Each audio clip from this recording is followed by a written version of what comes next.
still may take you 40 years to be truly educated and to get some sense of how the world operates and to learn the methods and the means for dealing with the world. I've indicated in other contexts as well that every culture has its unique time dimension. And one of the problems that we have today is the fact that we have not yet applied African time to our own processes as a people. I've indicated that our children are being destroyed in these schools in terms of the time system alone, let alone all the other things that are going on there. But because the time system that is being used there has been inherited from another people. We say that they go into the schools with different motivations from the standard population. We say that they may come from various home backgrounds and economic backgrounds with various psychological orientations toward the world and so forth and so on, with a different mission to achieve in life and this and that. And then in the name of equal education, we want them to get over all of this to learn exactly what the others learn within the same period of time given to the others.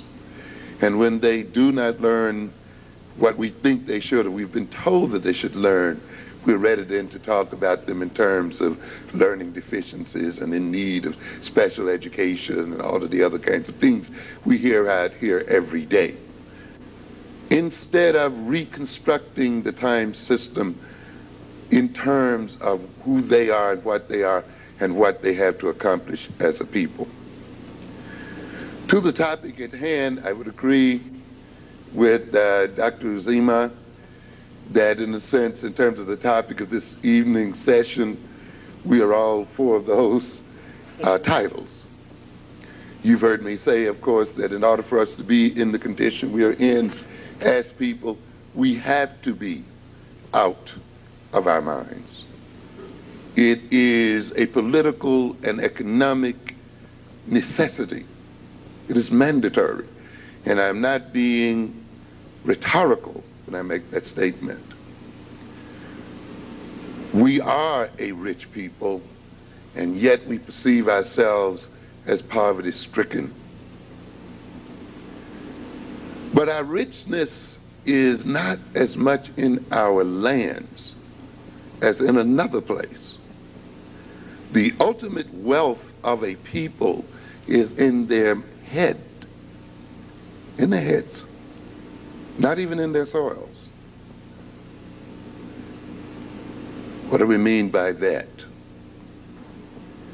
We mean by that the kind of situation we see today, where the people who have the natural wealth in their lands are starving and do not own those lands. And yet people who did not have the lands, did not own the lands, are in control of those lands and in control of the wealth.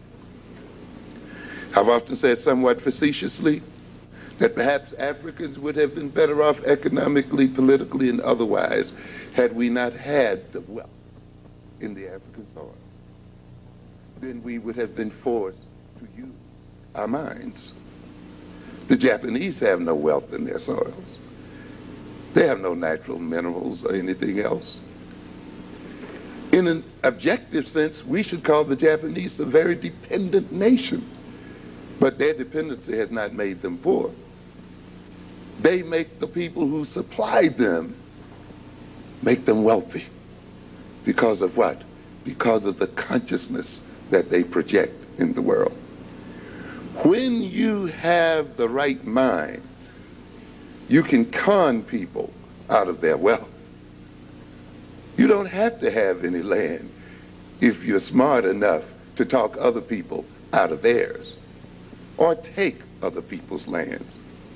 In other words, then, the ultimate determiner of wealth and power in the world is the mind of the human being. And that is why, then, we are poverty-stricken, not because we have not been blessed with wealth, but because we have been robbed of our greatest wealth, which is our mentality and our consciousness as a people. We would have to be out of our minds to be in the condition that we are in today, and to be dealing with almost a total reversal of reality that we deal with today, where those who own least, who are given least by nature, are in control of the most, and those who are given most have the least. This can only occur when the minds of those who have least have been twisted and turned backwards, and their consciousness falsified. We are not a dependent people, even though we think we are. We've been made to believe we are. And yet when we talk about our stolen wealth, we're talking about other people who depend on it. When we talk about our enslavement, we're talking about people who depend on our labor.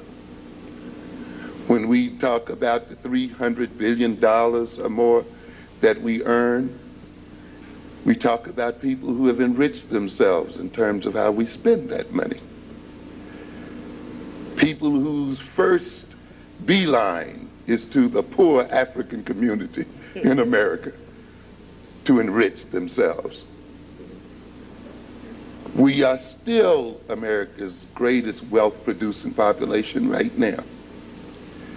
The issue is not so much what we earn, for if we earn 300 billion, then we must produce trillions, because in a capitalist system, you only get a fraction in terms of earning of what you produce. So we're getting paid 300 billion. We must be producing well over $1 trillion, which would mean, ladies and gentlemen, that African people in America have one of the world's largest economies. We marvel because a Mike Tyson earns $20 million for a fight, without recognizing that if a Mike Tyson is earning that, the fight itself is generating $200 million. And yet we don't ask ourselves, where is the other 180 million? We marvel about some athlete earning 10 or 15 million a year. Well, if that's the case, then that athlete must be worth to his owners $100 million, $150 million a year. We don't ask ourselves what happens to those other hundreds of millions of dollars. We marvel about a Michael Jackson or someone else who's earned 60 or 70 or $100 million. And yet we do not recognize that the American music industry is probably the largest, second largest export industry that this country has. We think of music as purely entertainment, but music is a commodity. Black music sells about 60% of the music sold in the world. It outsells other people's native music. It is worth billions of dollars. And yet we're willing to sing for pennies a record.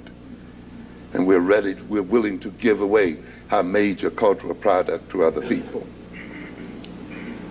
We trade far more money with this nation than Canada. Don't be deceived because Canada is a large territory, that it therefore is worth more money to the United States than our black people. We have worth far more money to this nation than is Mexico, even with the NAFTA agreement.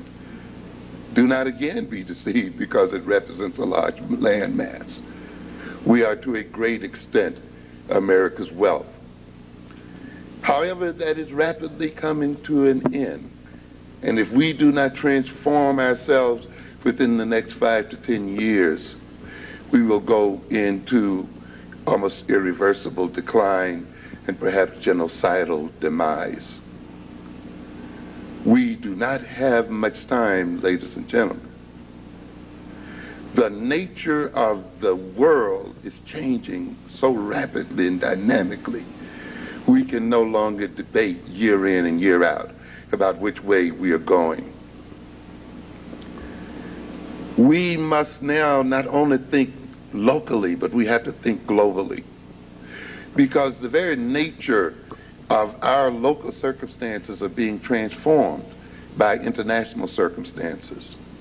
When you look out of this building and you walk out of these streets and you see Asians, you see Koreans, Arabs, others, this is the result of global changes in the world. People who are running away from the dislocations in their own economies coming here to America. We are looking at a situation here where the world is being transformed and a new world government is coming into being, where sovereign nations will no longer exist. If you have a bit of time, you should investigate the NAFTA agreements and the so-called GATT agreements. Not only does the so-called NAFTA accord threaten to further unemploy African American people, but the NAFTA accords are a major step to where this nation, along with other nations, will cease to operate as sovereign nations within themselves, where the world essentially will be run by corporations, by a small group of white males with an intermix of Asian males, and perhaps a third level of Latino males, but principally European and Asian males who are already setting the world up. Take a little time and investigate the so-called side agreements that were passed over quickly when the discussion about NAFTA took place. What are those side agreements? Why were they not discussed? Why was it required that NAFTA be passed as a whole piece rather than to be debated and passed upon piece by piece? In other words, the U.S. Congress itself of the sovereign United States was told that you must take the whole agreement or none of it.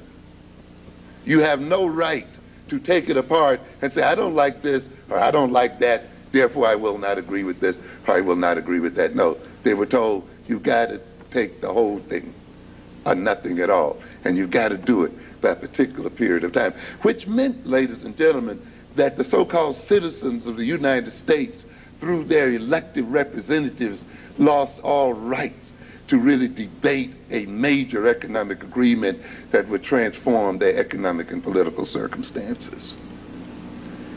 It meant then that the United States courts and other United States tribunals and bodies could not pass upon legislation that would transform the economic atmosphere and transform the whole geography of the nation. Those people whose jobs would be destroyed, those people whose jobs would be exported, would have nothing to say through their representatives about an agreement that was doing this to them. Some of the side agreements indicate that the rules about trade and differences concerning trade would not be arbitrated in the courts of the United States, would not be arbitrated in the Supreme Court, or would not be arbitrated in the legislatures of the United States, would be arbitrated by an international tribunal in secret session. And the ruling of these tribunals would supersede the ruling of the nations themselves. So consequently then, the so-called governmental agencies that you think you're voting for and that you think are representing your interests will not be able to rule in your favor in terms of the ruling and the arbitrations of these tribunals. So what do we have going on here? A structuring of the world by corporate elites. Because in whose interest is the GATT agreement operating? Who will be doing the trading? You, me, or the corporations? So whose agreements and who is agreeing?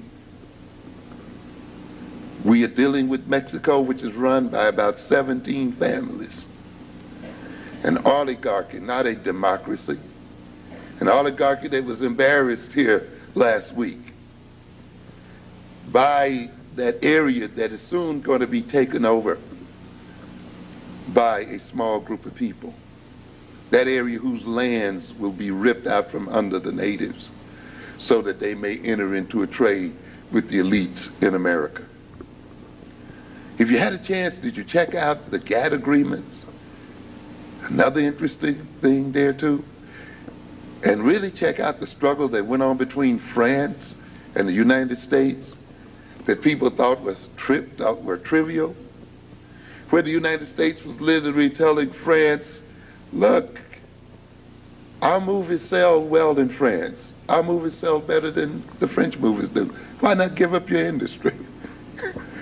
Forget about French culture. Buy American culture. We deliver it to you for a cheaper price.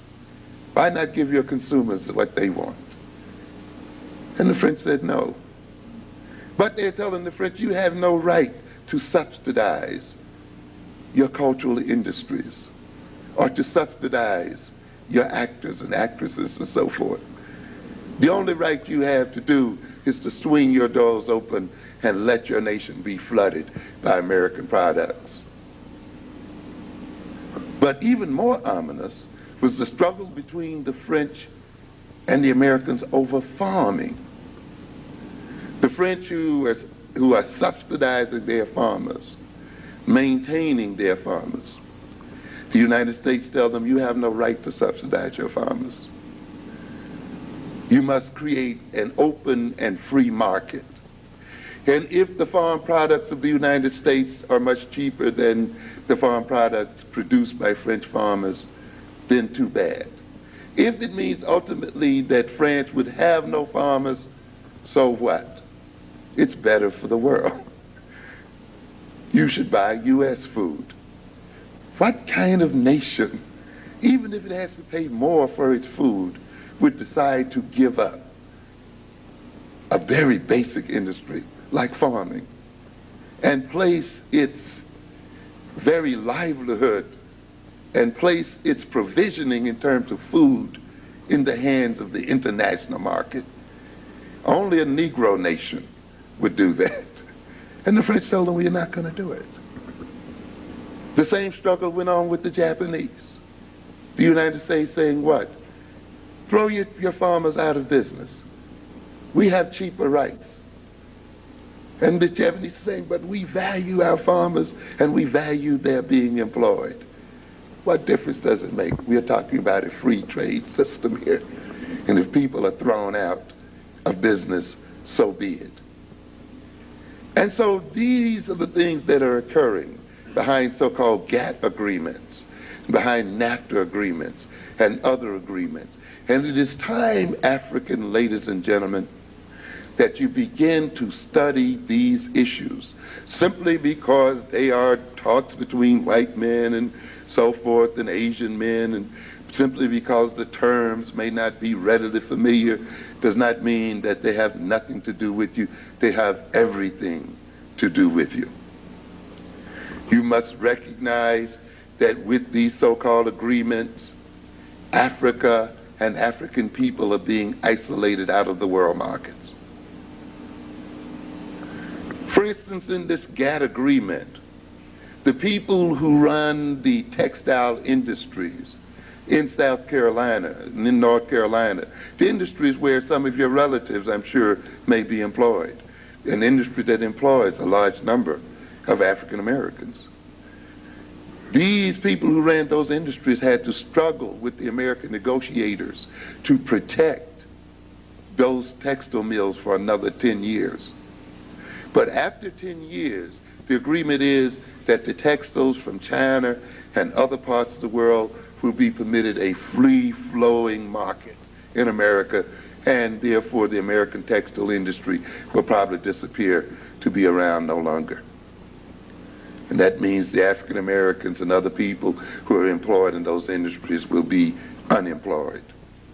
In fact, many of the industries that will be wiped out by so-called free trade are the very industries where the bulk of African Americans are employed today and at this moment.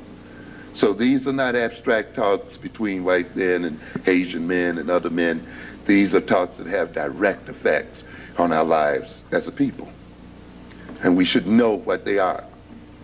It is a shame anyway that we let people who are less than 5% of the globe determine the economic destiny of the globe. That a bunch of men who call themselves men, black men who call themselves men, but who are at heart total cowards, would let another bunch of white boys determine their economic destiny. Have meetings among themselves and determine how we shall live. What group of real men have their highest aspirations as that involving being employed by the men of another ethnic group? It is an amazing situation that black men have seen themselves as the permanent second bananas of white men who are getting angry. You hear a book out here now talked about the anger of the successful Negroes. You know, you should be angry. You should be angry with yourself.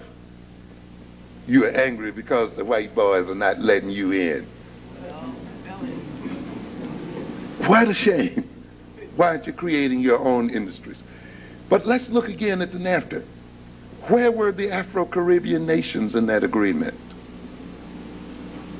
Where were the African nations during that agreement? Let's look at the GATT agreements. Where does Africa fit in those agreements? What you have going on here, ladies and gentlemen, is almost a total isolation of African people across the whole diaspora. You have a NAFTA agreement, which is essentially a club between Mexico, the United States, and Canada. And the members of this club are giving each other special privileges. Privileges that will be denied other people who are not members of the club. They will get special discounts, access to special markets, special protections, special financing, and other kinds of things because they are a member of the NAFTA club. And yet we see no African nations and no people who are part of that. You talk about trading with Africa, you talk about trading with the Caribbean nations. What is going to happen when you decide to trade with the Caribbean nations and trade with the African nations and find out that you cannot enter into the kind of trade you want to because the methods you have chosen to trade run against the NAFTA agreements? That the United States has agreed with the Mexicans or agreed with the Canadians that certain products outside of their club cannot be imported into the country. Or that products that are imported into the country must be taxed in some special sort of way. And yet you're a part of the so-called nation. You talk about trade, you talk about exporting materials to Africa. Well, what if the materials or the services you plan to export to Africa run up again against NAFTA agreements? This is what we're talking about here, ladies and gentlemen. Serious issues. It is time for African American people to get over our ignorance. You got to read more than books written by black folk because the books are not covering enough territory.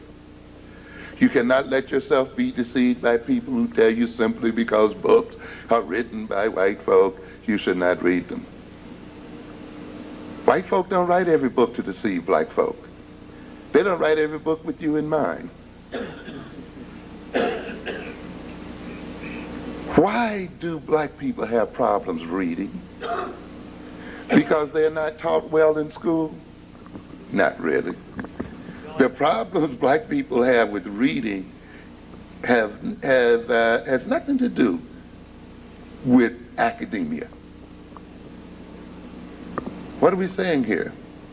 The problem that we have with reading as a people is a political problem that expresses itself in school as an academic problem. What do I mean by that? I mean by that that there is so much information in America, real information, factual information, information everywhere you look, free-flowing information. So in order for us to be ignorant, we have to will ourselves to be ignorant. In a sense, we must be dumb in America in order not to take advantage of the information available to us.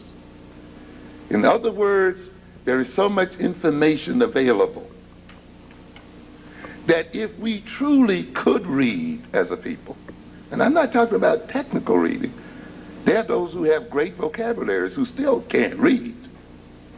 We truly must not be interested in reading in order for this information to flow around us the way it does. In other words, we have to fall asleep over our books. We have to get headaches when we read.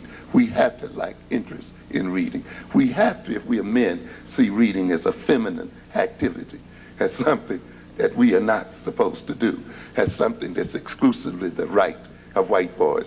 In other words, these kinds of attitudes must be psychologically and politically induced in the black mind so that whites can enjoy freedom of speech and lay out every means, line by line and chapter by chapter, of how they rule African people and maintain us in subordination. This is what it's about, and it's here, and it's available for us. And yet we are not availing ourselves to the information. We are entering into an age now where the wars are not the wars so much which involve military might, but what we call econo-wars. Wars of economy, where nations will be defeated and destroyed as effectively by their economic positions and struggles as they used to be defeated in terms of military struggles. Ronald Reagan and the white conservatives made up their minds years ago that they would destroy Russia, not in terms of dropping bombs on Russia, but that they would spin Russia into the ground.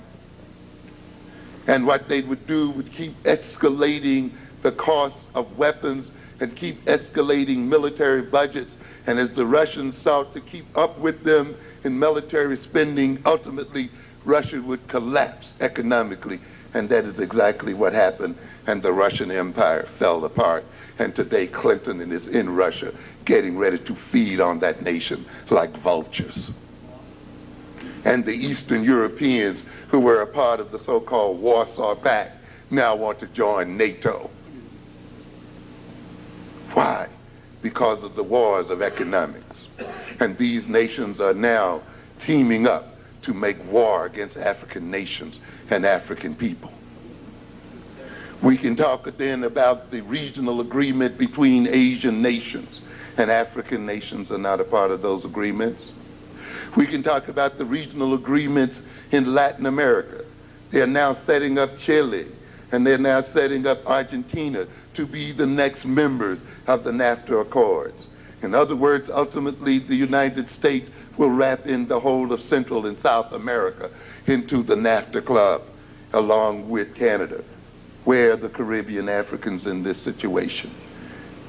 In other words, then, we see Europe creating a community of nations. And we see ultimately Europe uniting with Eastern Europe and the other parts of Europe. We will ultimately see Islamic nations creating economic blocs. And where then are the African blocs, and where is the Pan-African economic system?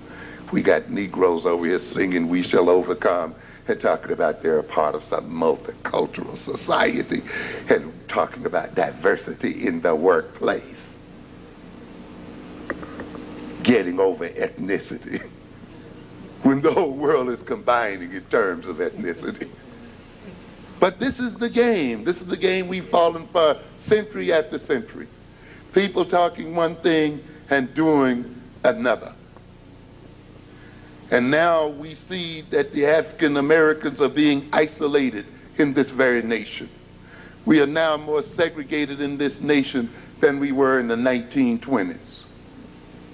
You read here recently that the level of segregation of black children, and I'm not saying this is a bad thing, is now at its, in schools, is now back at its 1960s levels. We have reached the point where the black male is essentially economically obsolete and useless. And this is at the bottom of this war that's getting ready to develop on the black male. I warned you in on black violence that this whole issue about crime in the black community was but a setup, a rationalization for the genocidal attack against the black community. I warned you on black violence that if you really looked at the statistics, the greatest crooks and criminals in America are American white men. That this nation is a criminal nation. It is a supreme mafia. You heard me say that earlier. You heard me say that this nation has been at the center of wars that have destroyed within the 20th century some 167 million people. And yet they have convinced you that the threat to the world is the black male and the black drug dealer, as if the threat to the life of the world is in the hands of black men. You could have 10,000 black men on these streets every night, mugging 100 people apiece, and you would never begin to equal the number of people killed and destroyed by white males. But yet they're convincing you that a black male is a criminal. And what am I saying then? In order for us to be in the condition we're in, we have to literally return backwards. The victims of criminality have to be made to appear to be the criminals, and the criminals made to appear to be victims. When you talk about drug addiction, you're made to think that this is a major problem in the black community, and it is, but it's much more a major problem in the white community. Definitely. But why are we made to believe that we are the bulk of the drug addicts? Why are we made to believe that we generate the bulk of violent crime? In every criminal category, you will see that white males outrank black males. Just as in every welfare category, you will see white folk far exceeding black folk in numbers. In every area where people talk about entitlements, you will find that it is the white middle class and the white upper class that gets the largest bulk of government money. But yet when you hear the term entitlement programs, you automatically think of black folk. And yet when you hear the terms of welfare, you automatically think of black folk. And yet when you hear the term of violence and criminality, you automatically think what? Black folk. Yet whites are not unfamiliar with the actual figures. They have them. It means then, ladies and gentlemen, when a people ignores a set of facts, when they insist in the face of the facts, in believing in opposition to the facts, then the issue is not about truth. We have some people in our community who believe that if they keep telling white folk the truth, they're going to transform the American situation. We're going to talk truth to power. You're going to talk truth to power, all right, and get crushed for talking it. Why didn't the people tell the emperor he had no clothes? because they recognized that telling him the truth placed them in danger. Only a naive child would talk truth and get away with it. So the issue is not about truth and telling white folk the truth of African history, the truth of our contributions to America, the truth of our great ancient past. For these people are not going to give up their privileges and wealth and power merely because they learned that you are Egyptians, or because you've contributed to American wealth, or these other things. It's too addictive for that. They will say, so what? Good for you. We are still holding on to what we got. And if you get in the way of what we got, we will crush you, Egyptian past or not. So the idea then that you're going to have a truth crusade that will rescue you from the subordination to white power is an illusion, and one you should rapidly get over. We're dealing here then, as I mentioned, with the uselessness of the African male and the fact that this system no longer has a place for the African male except for prison. And this, of course, is demonstrated by the fact that this white legislature is willing to pass a bill that spends $22 billion to build 10 additional federal prisons and to contribute to the building of prisons in states.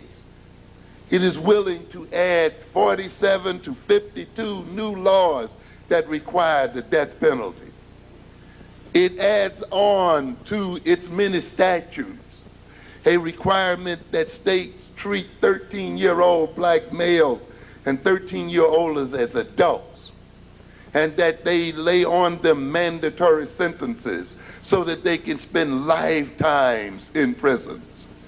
They have lowered the treatment, the age of treatment, so that in a sense they can literally pick up young men out on the street in their, not hardly even into their teens, and lock them in the jails for the rest of their lives. So the issue here then is not an issue of whether black boys need to be trained into jobs and so forth. The issue is that the American economy is being transformed in such a way that there are few, if any, jobs for black men. It means, ladies and gentlemen, that the African American community must become a creator of jobs for its own people. Sidney Wilhelm said in the book, a seminal book which you cannot find, but an excellent book, Who Needs the Negro, written back in 1967, a classic book. The Negro becomes a victim of neglect as he becomes useless to an emerging economy of automation. With the onset of automation, the Negro moves out of his historical state of oppression into one of uselessness. We don't have time to talk about that phrase, you see. But America will become less overtly racist to the point where we become less useful to it. In other words, we're not going to block you from having freedom to do things, but the deal is you won't have money to do it. And so, you know, we're going to create fair everything, except the situation is you won't be in a position to take advantage of it. So the issue then won't be so much our oppression and overt racist oppression, but our absolute uselessness in an automated society, in a global economic system. In fact, the issue now has moved to a degree beyond racism, to a degree having to deal with the economic structuring of the world and of the society. He goes on to say, increasingly, he is not so much economically exploited as he is irrelevant. The tremendous historical change is taking place in these terms. He is not needed. He is not so much oppressed as unwanted.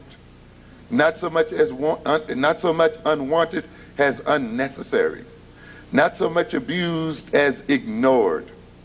The dominant whites no longer need to exploit the black minority. As automation proceeds, it will be easier for the former to disregard the latter.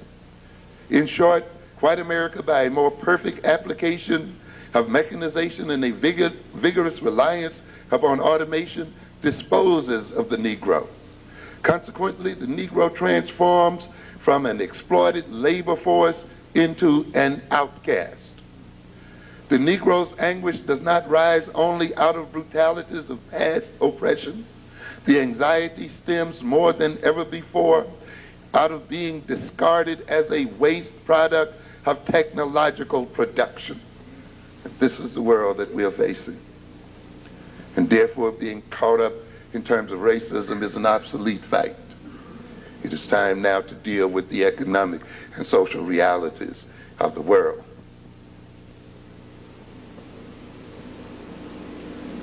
We got Negroes here who were duped into a whole generation of stupid struggle.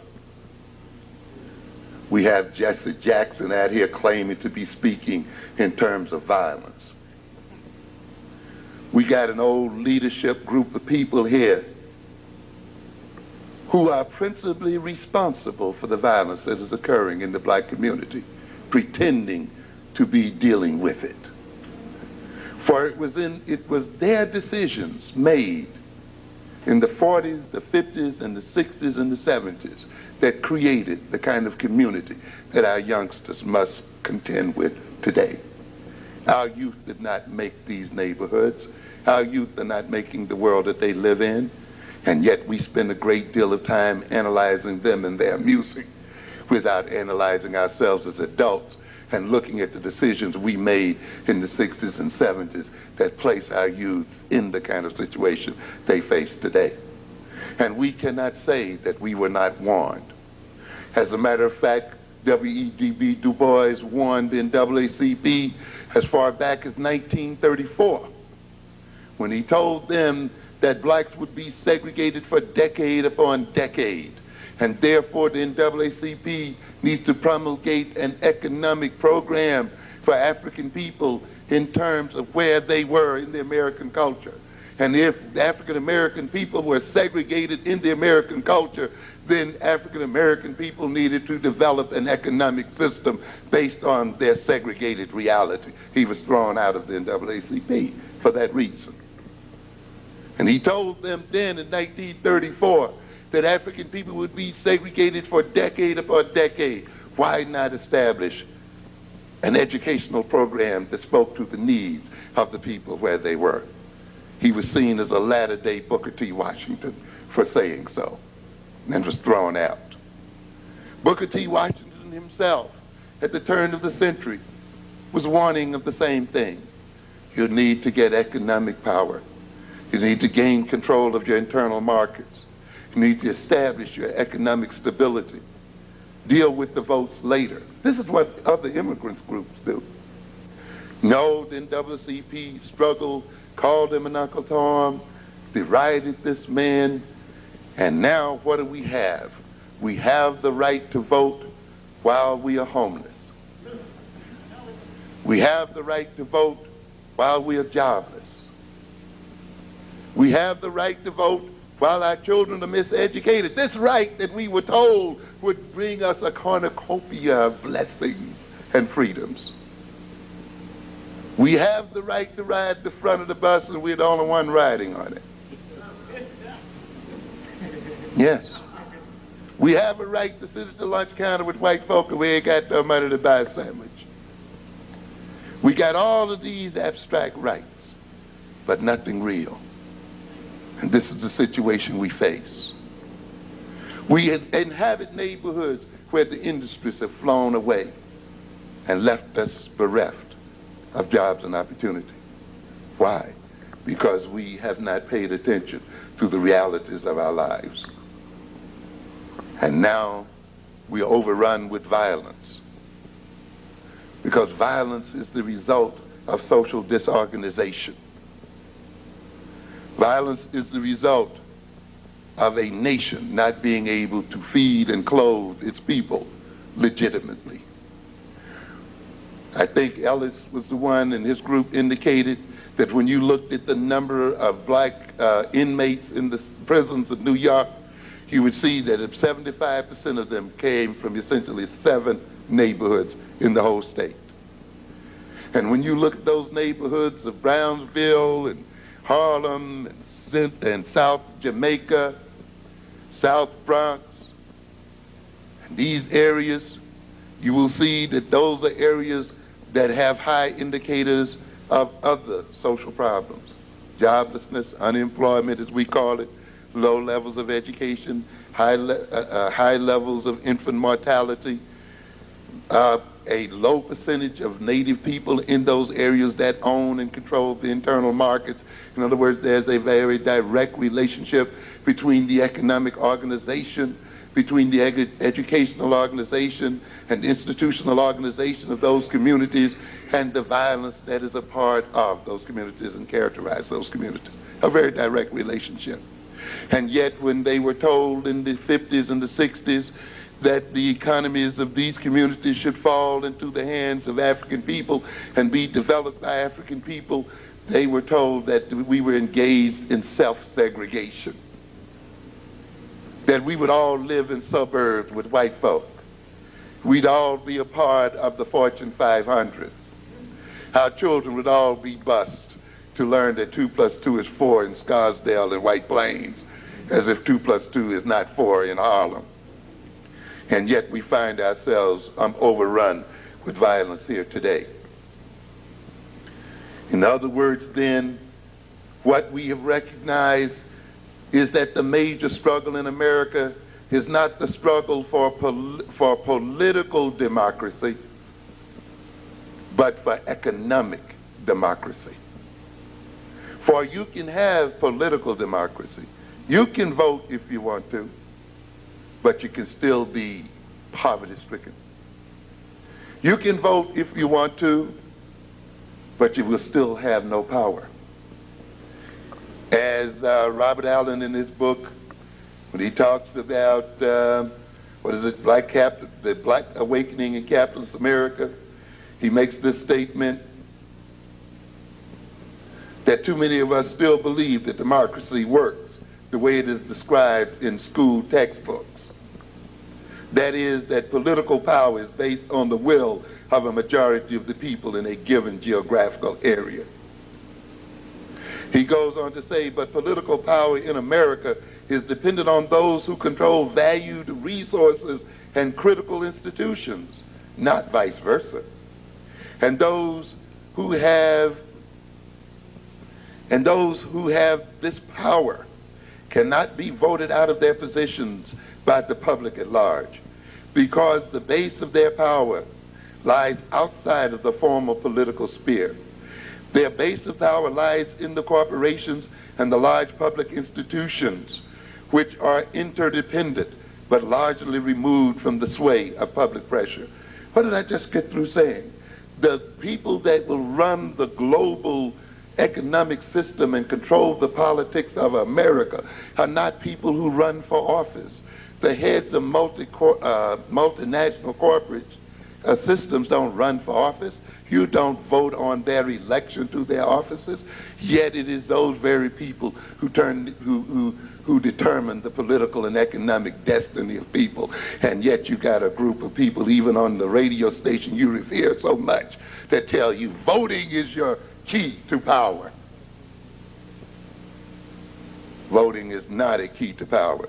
And we got a joker in South Africa who's running the same game on the South African people, who's going to run a game on African American people, claiming that they got a multi-ethnic, multicultural society, who are going to probably mix their diplomatic missions with blacks and coloreds and Afrikaner whites, so that they can impress on the world that they have achieved diversity in the world.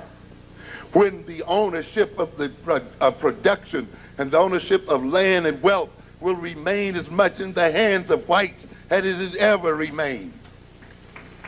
And you will think because you have elected a Nelson Mandela to be the president that you represent the taking over of South Africa by black people. If you believe that, you believe in the tooth fairy. You have never seen any multicultural, multi-ethnic nation rise to the top in the struggles of the world. You've only seen ethnic nations and nations based on ethnicity. But you want to fall asleep to some swan song. And Nelson Mandela should know better. He has the whole history of Africa before him, when other African jokers told their people that if they controlled the legislatures of their nations, and if they elected the heads of their government, that meant that they were free and in control of their nations. And yet today, as I told you earlier, Africa is frozen out of economic development with its African heads of nations and its African legislatures. Why? Because they did not see the first things first. And the first thing in a revolutionary change is that the revolutionary people take control of their lands and their wealth, or otherwise they have no real power. And power in America is not the power of the vote, but the power of the ownership of resources and the ownership of labor and control of labor. For when you own these things, you can buy the votes and you can buy the elected officials voted into office by the people. You want a true example? If you read a few months ago, you would have seen your great Major Owens and your great Jenkins from New Jersey and some other black politicians of the Black Caucus being wined and dined in South Korea, having to meet the presidents of South Korea, meeting the president of the largest corporations over there, attending seminars on race harmony. What's going on here, ladies and gentlemen? These people whose trips were sponsored by a Korean pastor who pastors a black congregation in Nyack, New York, sponsored by the Koreans in America. What do you think is going on? You think because you voted for these people, they are going to see about your interests when another people is whining and dining them and toasting them and contributing to their campaigns and so forth? If you do, you're out of your mind. But this is the way politics is played, not by voting. You're deceived by a bourgeois class that is wedded to the Democratic Party, that has got the few crumbs that it has from being attached to the Democratic Party. That's why it cannot create an independent black party. You got the owners of your radio stations and other stations preaching to you about voting day in and day out. Why? Because they gained their privileges because they were voted into office by black people and used their being voted into office to parlay into the ownership of a bit of property. And therefore they want black people in America to believe that electing them to office represents the path of freedom for the masses of the people. And consequently then, they educate you about voting, but do not educate you about the reality of power in America. They make you think then that their power represents the power of the people. These lessons are too clear. But people who don't read, people who do not know the power of the word, will have all of this information right in front of them and perish. And we'll end it here soon. Yes, we're going to talk a little bit then about what's going on. In other words, the key struggle in America is the struggle for economic democracy. That means African people must come to own large and substantial portions of America. Not just moms and pop stores in Harlem, but we must, if these corporations are going to so-called rule the world, then we must be an intricate part and an integral part of these corporations. We either must be a part of their ownership or we must destroy them, one way or the other.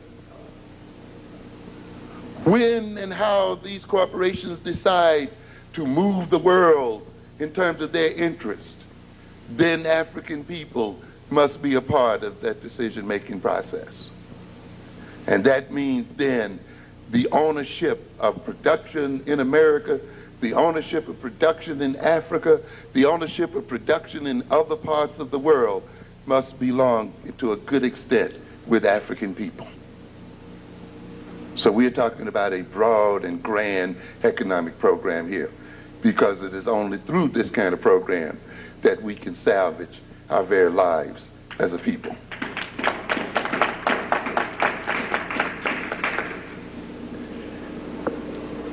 To do this, though, ladies and gentlemen, you have to think of yourself as a nation. One of the reasons why we do not analyze our problems correctly is because we do not analyze them with the concept of nation. If you analyze problems in terms of individualism, you're in trouble. If you analyze problems in terms of family background, you're going to miss the whole point. If I hear this statement, we must return to traditional values, one more time I shall puke. What traditional values? This is not traditional America. Do you realize the transformation that has happened to America in the last 20 to 30 years? Do you recognize that values have to have some compatible relationship to the economic reality in which a people exist? And you're talking about recalling some primitive values in a whole nother world? What do white people mean by traditional values anyway? What are values? You think values are merely those things that determine what is right and what is wrong, what ought to be and what should be? Recognize, ladies and gentlemen, that values are instruments of social control. That's the chief basis for values. That is, what values you honor are those values that determine how you behave. Where your values are, there is your money. Where your values are, there is your attention. Where your values are, there is oriented your behavior. And therefore, values are determiners of how people will behave, how they think, how they see the world and relate one to the other. They're not just right and wrong. They're not just about personal salvation. They're not just about getting into heaven or staying out of hell. Values, you should ask, values for whom? Values for whose benefit? These are the questions. Who is teaching me these values that they say I should honor? And in what way do these values, if I practice them, will benefit them? And in what way would they work for me or against my interest? It's not just a matter of going to heaven or hell. There are black people who think then that they can separate moral behavior from economic behavior. When you choose to behave morally, you also make an economic choice. If you belong to a moral system that says you should wear all white all day and nothing else, the people who are into selling colored shirts are in trouble. That means that your very moral decision determines a market. But those people who sold the white uniforms are into it. In other words, then, when your moral system tells you to eat this and don't eat that, then those people who sell what you don't eat have problems. But those who sell you what you say you should eat are into the money. You don't make moral decisions separate from economic decisions.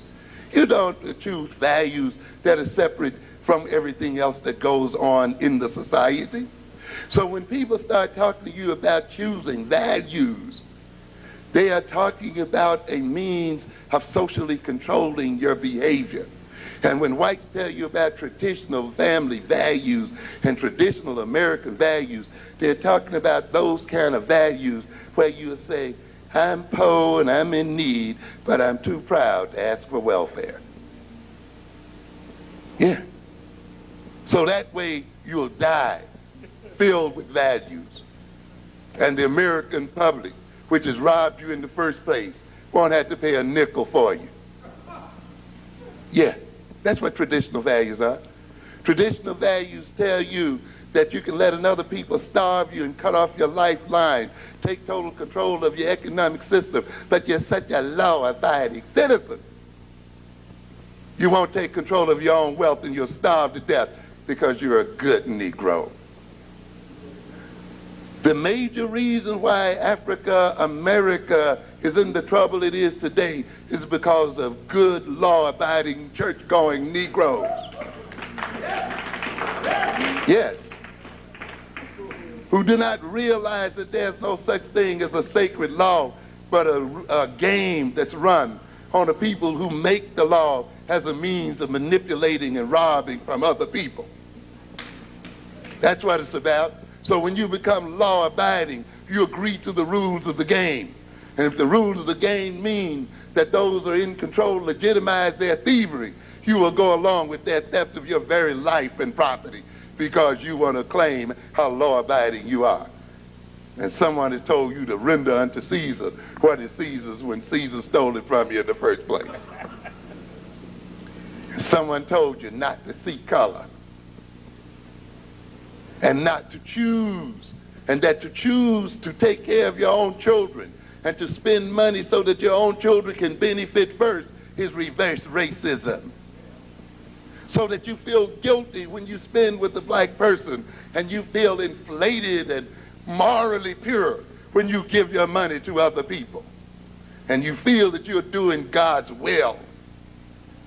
And yet it goes against the very morality that you should know, that those who receive charity should be those who are in need of it most.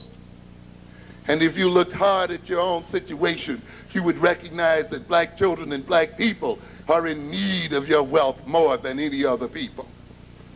But somebody's got you thinking that to give your wealth to people who are already rich, to not pay any attention to how you spend your money, is an example of Christian charity and morality. And therefore, following this moral structure, you have created neighborhoods overrun with the kind of problems that we talk about here today. Negroes who talk about that they're individuals and that they're doing their own things. Isn't that interesting? We talk about individualism, right? That means that we're supposed to be uniquely different. If we're so uniquely different, why do we buy millions and millions of 3-liter bottles of Pepsi Cola?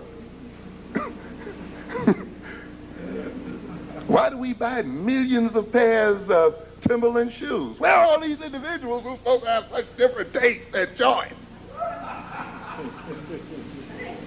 Why do we buy millions and millions of the same types of clothes, the same type of food, the same type of entertainment, the same type of music? What are we talking about? Who are these individuals who have such separate choices that they end up buying over and over again the same product, millions upon millions upon millions of the same product, saying they're doing their own thing, and I'm an individual that expresses my own taste? You must be joking. You're no individuals. There's no such thing as individualism. It's a joke that the white man runs on you. You say these other people are individuals? Well, tell me this. Why is it that 180 million white individuals decide that they won't spend a nickel with you? If they are so free, and if they are so different, and if they are so unique, and if they do all their things, and if they, then why is it a good chunk of them don't spend money with black people? Where is this individual choice? Where is this individual choice when 7 or 8 million Asians will walk 10 miles around not to put a nickel in your hands, and yet they come and sell you everything they got? Where is this individualism, ladies and gentlemen? Where is this individualism in Detroit when Arabs can own the infrastructure of that city and Negroes spend money after money with them and they not spend a dime and they treat them like dogs? But we are individuals. We are doing our own thing. We are not a monolithic race. I believe in diversity. You're the only one that believe in it too.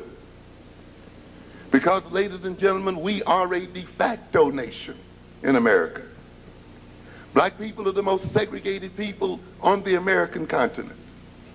We are even segregated in our suburbs. Only a small percentage of black people really live in what you call mixed neighborhoods. We are locked in these ghettos. And yet we are pretending that we're some kind of diverse culture. America literally has imprisoned us. And yet, unlike W.E.B. Du Bois or Booker T. Washington, we still hesitate to drop our buckets where we are and to operate as a nation. This country is not a whole country in the sense we think of it as. It is a nation of nations. You have the white American nation, you have the Arab American nation, the Korean American nation. Each of these ethnic groups essentially is a nation to itself. And they relate to each other the way nations relate to each other in the international sense. What do I mean by that? You hear the struggle that goes on between the United States and Japan, where the Japanese take advantage of the free market of America, so-called free market, sell in the American market, but build walls around their own country and block trade from the United States in Japan. Therefore, the Japanese earn tons of money from the United States, expatriates that money, and uses that money to advance its economic growth and to compete with the United States. This is what nations do. This is what nations are about. Clinton went to Seattle a few weeks ago to lick the Chinese ass. For what reason? Because the Chinese and the Southeast Asians are literally locking them out of their markets. And they're trying to find ways to break into the markets. We have a region here that within maybe 15 to 20 years will be the primary region in the world and have the largest market in the world, whose purchasing power will surpass that of Japan within the next 10 years, and whose economic dominance will be larger than that of the United States and Europe. And this is what the white boys are dealing with over there. And these people do not even need white money to advance their interests. Little Taiwan sits there with $215 million of investable money. Hong Kong sits there with $235 billion of investable money.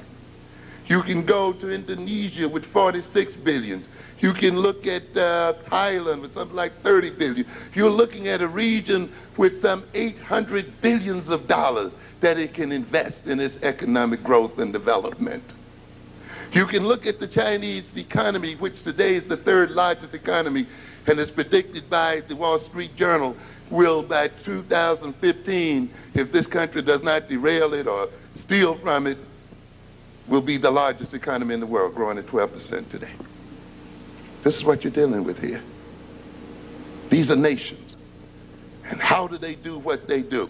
We're going to come back to that in a minute. But they operate as nations. That means that they try to take as much advantage of other people's market philosophies and the structure of other people's markets while doing what? Protecting their own. This is the way nations do it. When you then look at the Koreans or others in this country, you will see that they practice exactly the same political economy as does Japan. Which means what?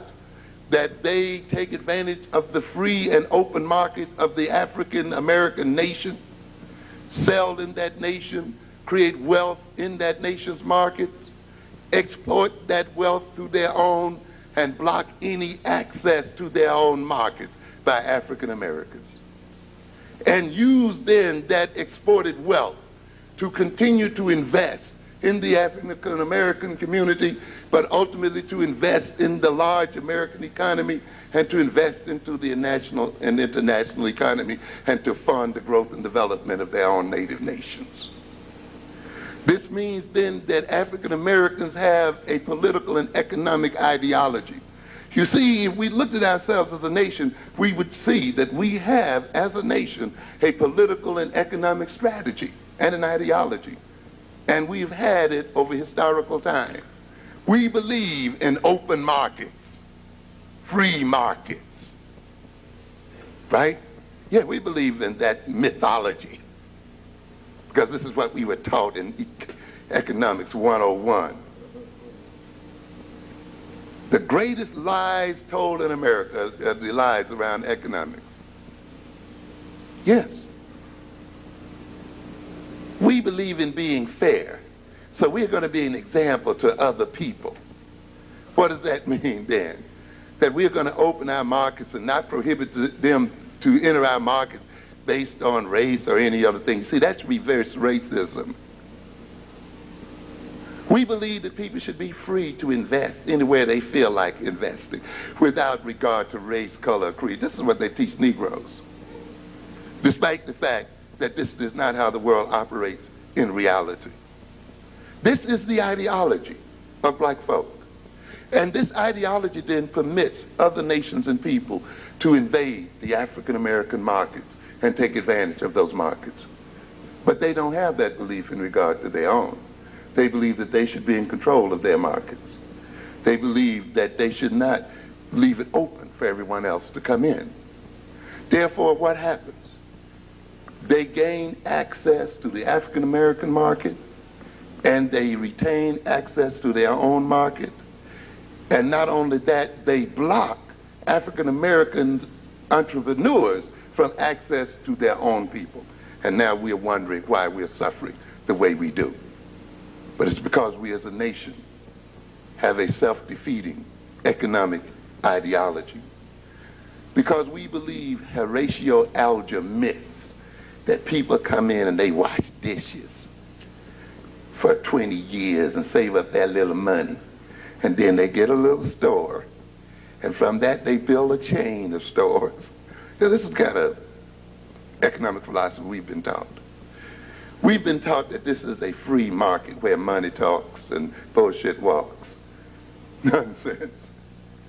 America has never had a free market. It has never had an open market. Never. Black people have never been a part of an open market or a free market or a market system. A free market or an open market would be a market where trade and exchange takes place purely on the basis of value, where the buyer trades with the seller purely on the basis of price and worth of those things that are being traded. Nothing else is taken into consideration. In other words, in a free and pure market economy, you have an impersonality. Only money talks.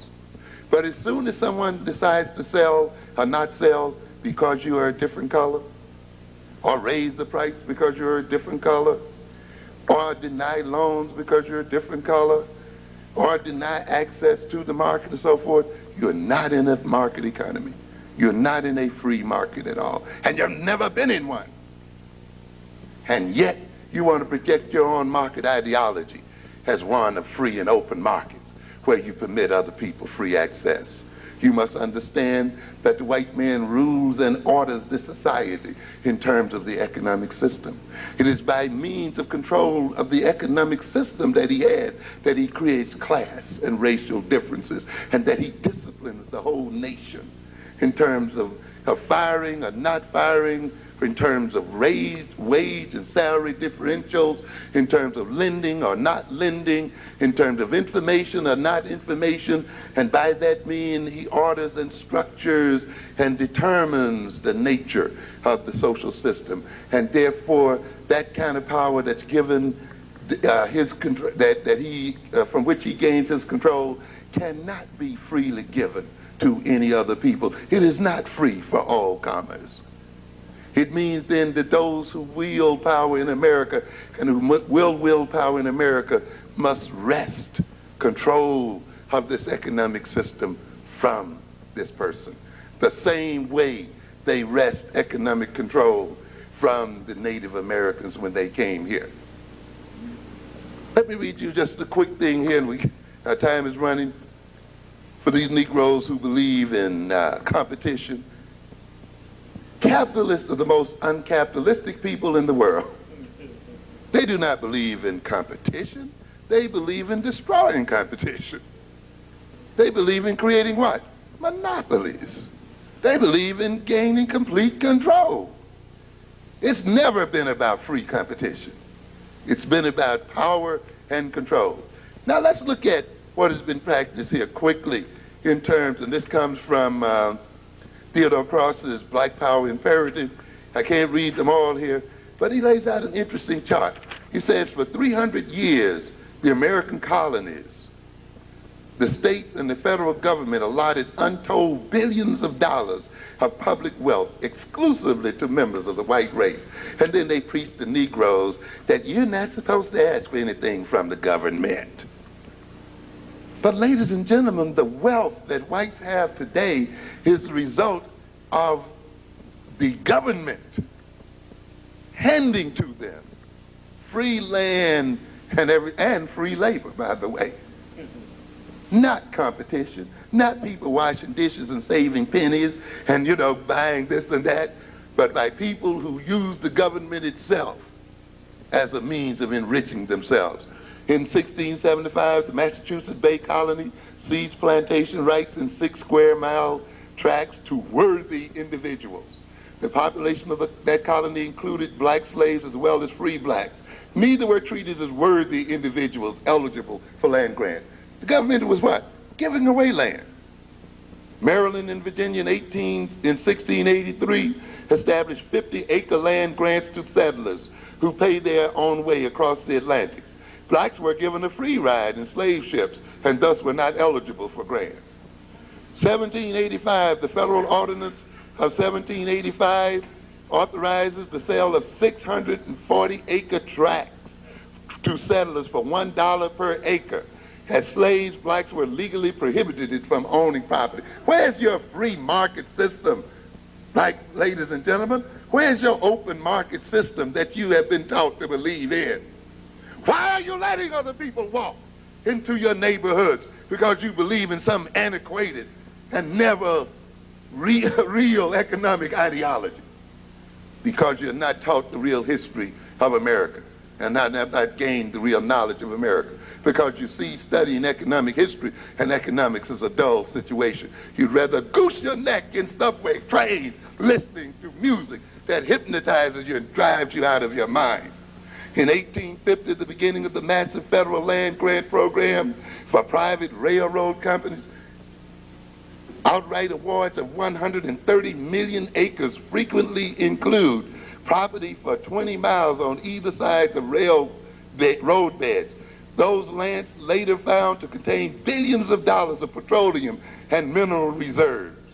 Black businessmen never considered qualified to acquire, finance, or operate railroad franchises.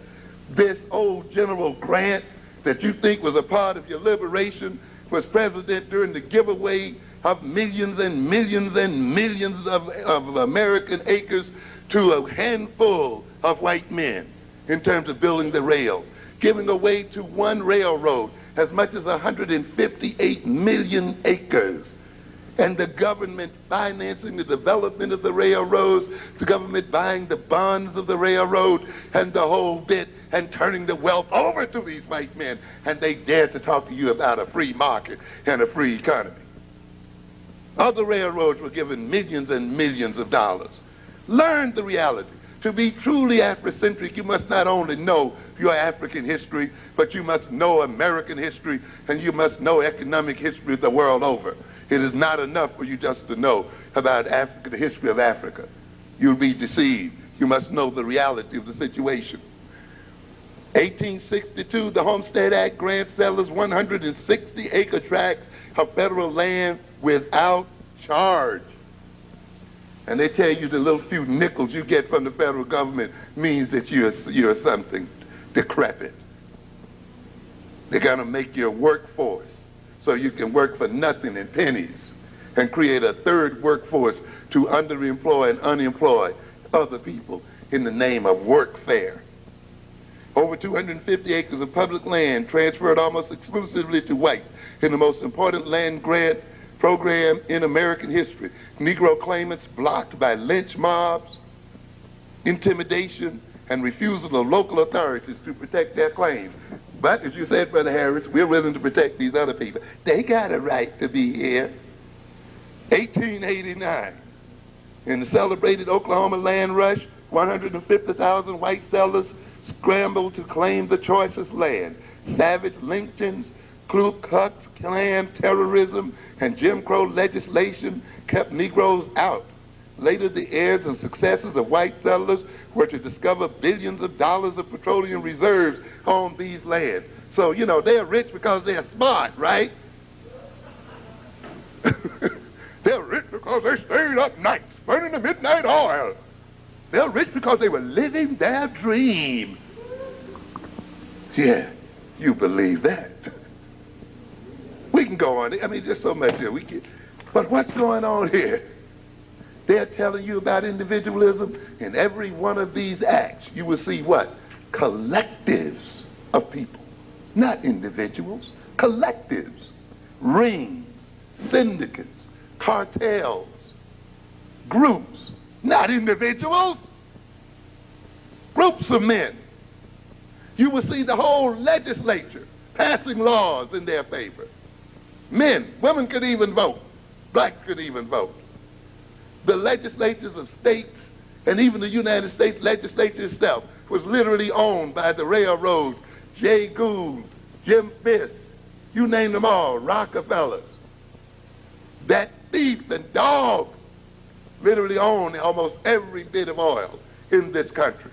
Why? Because he broke the midnight oil? No, because he made all kinds of crooked deals. He priced his competitors right out of the market. He came in control of the refineries and manipulated prices. He used actual gangs and armies to destroy his competitors and to destroy people and to destroy labor. These men fought over the New York Central Railroad and the railroads going from here to Albany with fists and clubs and guns. Okay? And yet you think going to some college class where they're drawing price and equilibrium curves is going to get you some economic power in the world. And you think by keeping your nose clean and by being non-racial and non-ethnic, you're going to come and save yourself and get power in the world. You got another thought coming. And after a while, you won't be able to think at all. Yes, you got to face the reality. You didn't make the world. It's a nasty, mean, dirty, low-down world. All right? And you're going to have to get in it and wrestle and get dirty with it. That's what it's about. Okay? But that's why they pump you with morality and churchism and spiritism. You see? So that you won't deal with the reality for what it is. In allocating places and opportunities according to race, rather than merits, whites in the United States have used the full armory of coercive weapons commonly employed by the traditional combination of restraint of trade. No nation, what are you talking about, Japan, Germany, or any other nation, any other group of nations, has ever made it into the economic top echelon playing by the rules. None of them. None of them.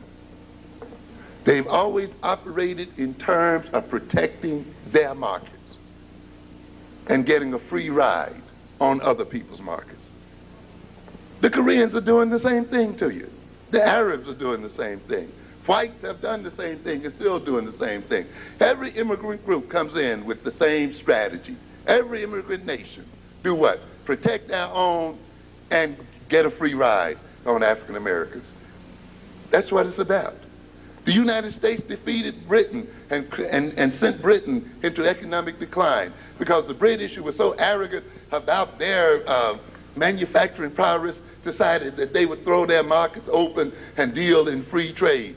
And the United States for 150 years protected its own markets and protected its own industrialists with high tariffs and taxes, while it sold to Britain and while it sold to other nations in the world and grew to the point where it passed Britain in economic development.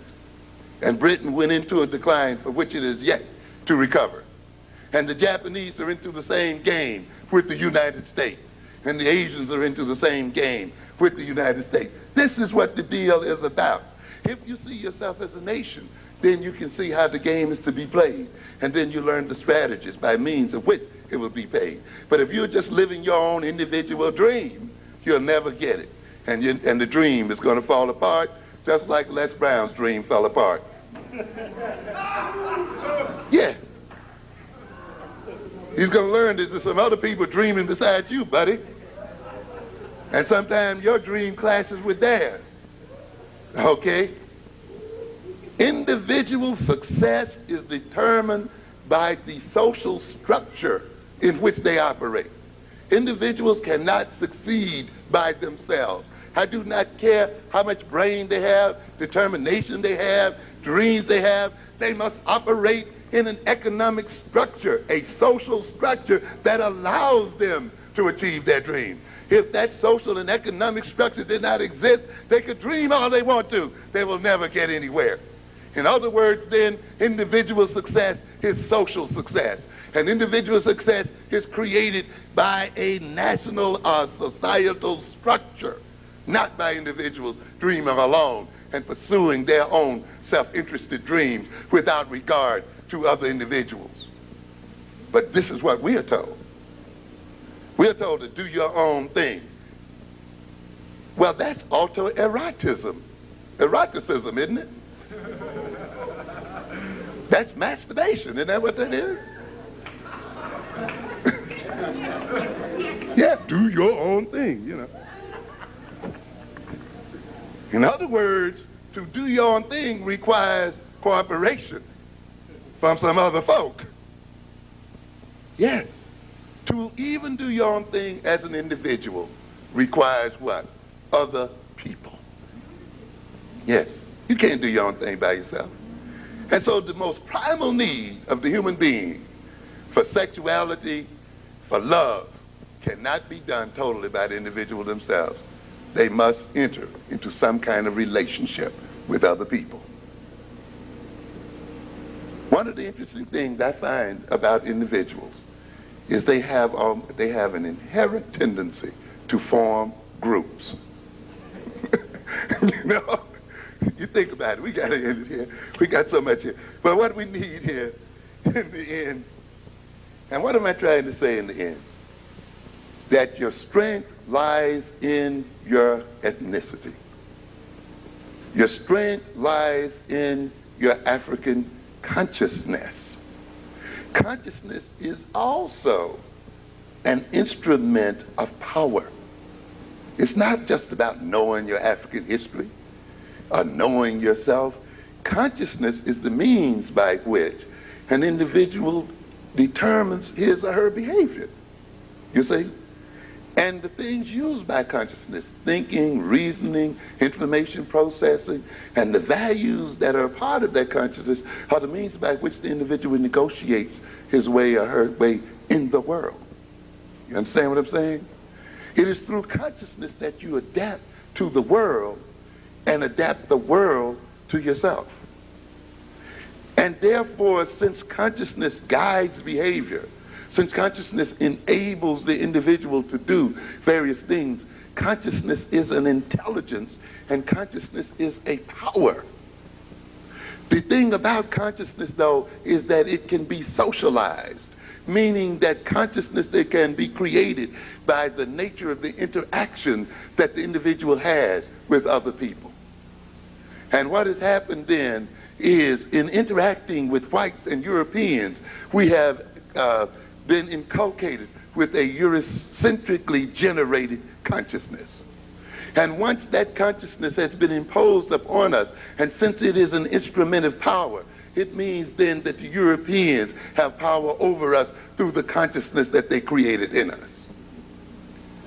You can then only escape from European power by developing an African-centered consciousness based on African-centered values, you see?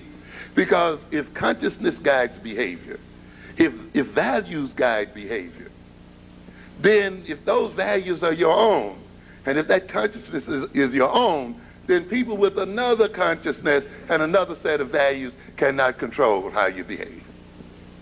Understand? That is why African-centered consciousness frightens them to death, because they recognize that their whole social order is built upon the consciousness that they have inculcated into African people, and is built upon the values which direct that consciousness. And that means then if African people begin to follow the lead of African values and follow the lead of an African consciousness, the social order that is built upon their having an Eurocentric consciousness will collapse and fall apart. You must understand what this means. We got to do it here. I got to let you go. Maybe we'll finish this on another day. Thank you for your attention. Hold it, we don't want you to go anywhere right now. Here you go, Mr. Bank, please. Thank you. Professor Amos Wilson came out here